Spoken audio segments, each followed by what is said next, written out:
Meus caros rubro-negros, com relação a esses 4 bilhões de investidores, fundos, para construir a cidade do Flamengo, cara, eu tenho aqui Jorge Nicola, Paparazzo e Vene Casagrande. E aí, é balela? Vamos conferir. Crédito de imagem referente aos cortes se encontra abaixo na descrição, mas antes se inscreva no canal, ative o sininho e ajuda com o like porque eu agradeço e bora lá! Informação exclusiva. Além da possibilidade de construir seu estádio no gasômetro, o Flamengo ganhou uma outra oportunidade. Quero contar para vocês que um grupo de investidores de Espanha, Estados Unidos e Colômbia procurou o rubro-negro para a construção de uma cidade do Flamengo no Rio de Janeiro. Esse espaço, para mais de 350 mil metros quadrados, comportaria um estádio para 100 mil pessoas, um hotel, um shopping e um edifício com vagas de estacionamento.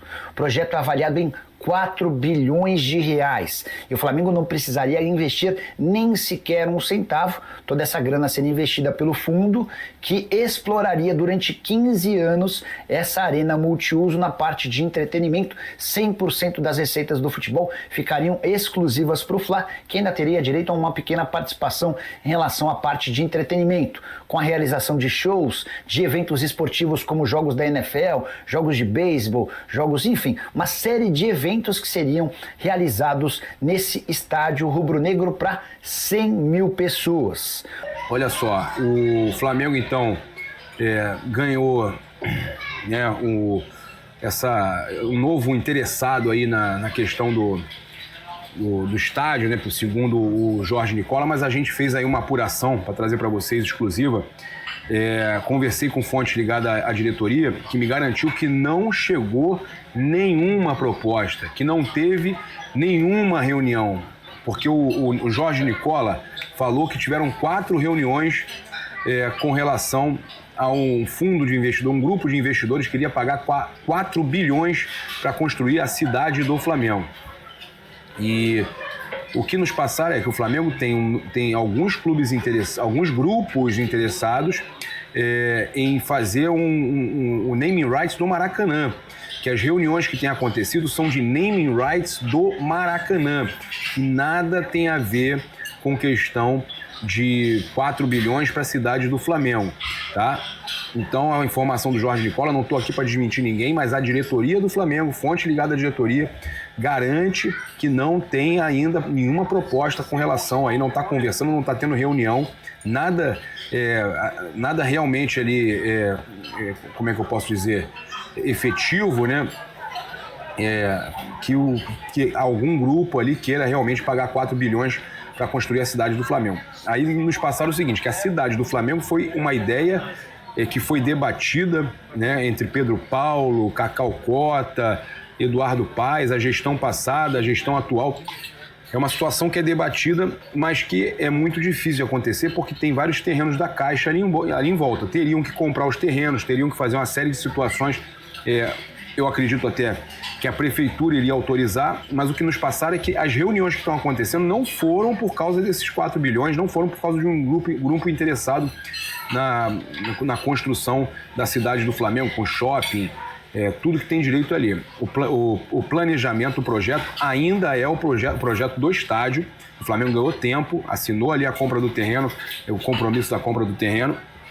E a questão do estádio, então, está realmente garantida com um prazo maior para o Flamengo construir, para fazer os estudos e tudo mais. Mas com relação a essa cidade do Flamengo, a gente fez a apuração aí e não tem nada, tá? Não chegou nada. Apesar, a gente respeita a informação do Jorge Nicola, mas o que nos passaram é que o Flamengo não recebeu nenhuma proposta de grupo algum.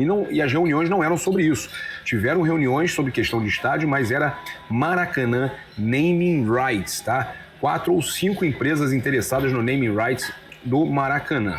Galera, vamos começar falando da seleção brasileira, que está na Granja Comari se preparando para o jogo contra o Chile nessa quinta-feira no Maracanã, tá? Esse será o último jogo da seleção brasileira no Brasil antes da Copa do Mundo do ano que vem. Uma oportunidade para o povo brasileiro assistir de perto essa equipe comandada por Carlo Ancelotti.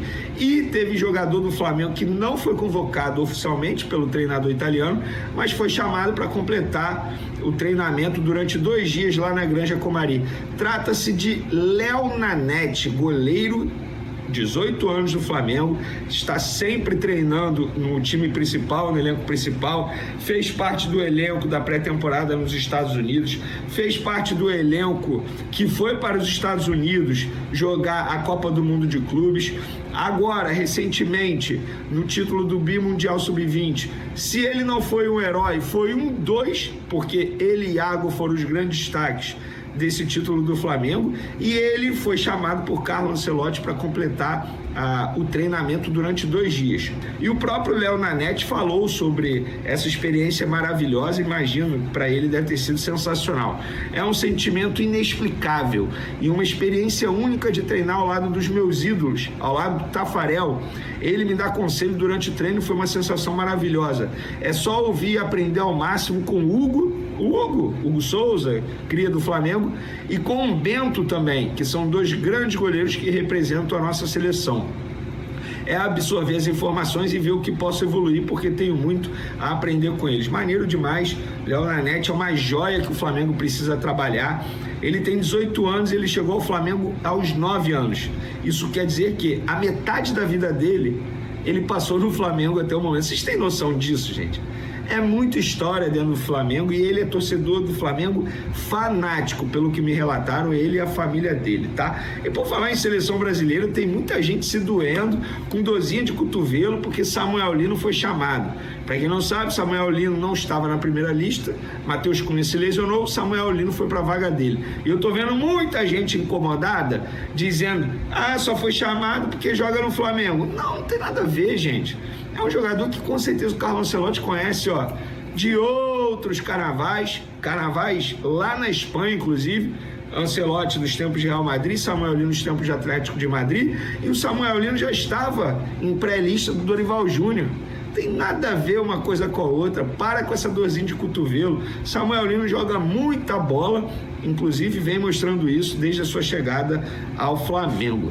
Vamos falar agora. Já ia esquecendo. São Paulo está de volta ao futebol brasileiro, galera.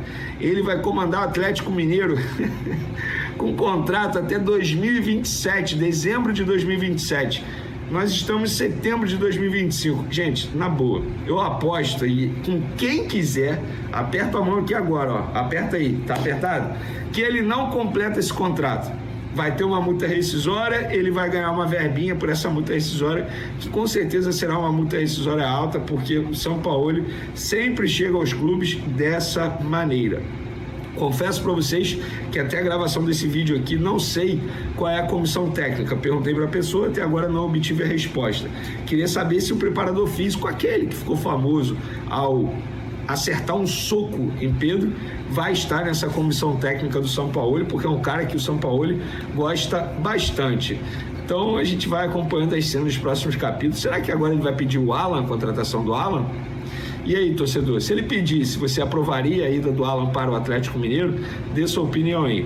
Vamos falar agora de estádio próprio. Mas antes, galera, uma informação importante, tá? No jogo contra o Grêmio, teve recorde de público no futebol brasileiro no ano, quase 70 mil pessoas presentes. A renda bruta foi de R$ 4.995.950. Eu vi o borderô, e o borderô mostra que teve uma despesa de R$ 1.573.258,64. Eu pedi ajuda a um amigo meu para fazer a conta e ele disse que isso é 33, quase 34% da renda bruta. Isso quer dizer que o lucro líquido do Flamengo foi de R$ 3.302.897,16. Dá uma renda aí de em torno de 66%. Gente, o Maracanã é rentável, Flamengo. É rentável. E essa aqui é a bola levantada para o próximo assunto. Surgiu uma notícia, confesso que eu não sei quem publicou primeiramente, assim, não sei mesmo, mas toda hora alguém me mandando sobre uma possível proposta de 4 bilhões de um grupo de investimentos para a construção do estádio do Flamengo. Entrei em contato com a diretoria do Flamengo, pessoas grandes do Flamengo, e todas falaram: Vene, esquece, não vai nessa, isso aí é invenção, não procede, não faz o menor sentido. De fato, tivemos uma reunião, inclusive essa informação foi publicada primeiro pelo Paparazzo, que eu confirmei, Gabriel Paparazzo, um abraço para ele. Teve reunião sim, mas foi para falar de name rights, tá? Porque o Maracanã obviamente vai ter name rights e seria teoricamente um parceiro na construção desse estádio próprio do Flamengo. Então, galera, não procede esse papo de investidores, 4 bilhões, não procede, tá? Não tem nada disso. O Flamengo está apenas conversando sobre name rights. Tá certo, tem que ter name rights. Para quem não sabe o que é name rights, vamos lá. O Morumbi hoje se chama Morumbis por conta do name rights. O estádio do Corinthians, Itaquera, sei lá, hoje se chama Arena Neoquímica por conta do name rights, e assim vai. Name rights se torna ali o nome do estádio e a empresa paga por conta disso. Para finalizar nosso vídeo, galera, consegui descobrir os valores da negociação do atacante Chola, bicampeão mundial sub-20 com o Flamengo, jogador que o Flamengo investiu aí 3 milhões de reais para contratar na ocasião. E o Flamengo negociou esse jogador com o Dynamo de Kiev, ele foi anunciado. Após o anúncio, uma pessoa me confirmou quanto o Flamengo vendeu o jogador Dynamo de Kiev. O Flamengo acertou a venda de 50% do atleta por 400 mil dólares, tá? Isso dá hoje 2 milhões de reais na cotação de hoje. O Flamengo vai manter 50% desse jogador de 20 anos para uma venda futura. Vou dar a minha opinião, não sei se vocês vão concordar comigo. Para mim, uma baita negociação, porque o jogador que não seria aproveitado no time profissional tem tudo para se destacar no Dynamo, ser vendido futuramente e o Flamengo ainda ganhar mais dinheiro futuramente. E o contrato dele com o Dynamo de Kiev de 4 anos, ou seja, ele tem 4 anos para performar com a camisa do Dynamo, ser vendido e o Flamengo ainda ganhar em cima da venda. Eu, particularmente, achei uma boa venda. Eu vou ser sincero, eu achei que o Chola, em determinado momento, pudesse se firmar no time principal, mas depois da chegada dos jogadores...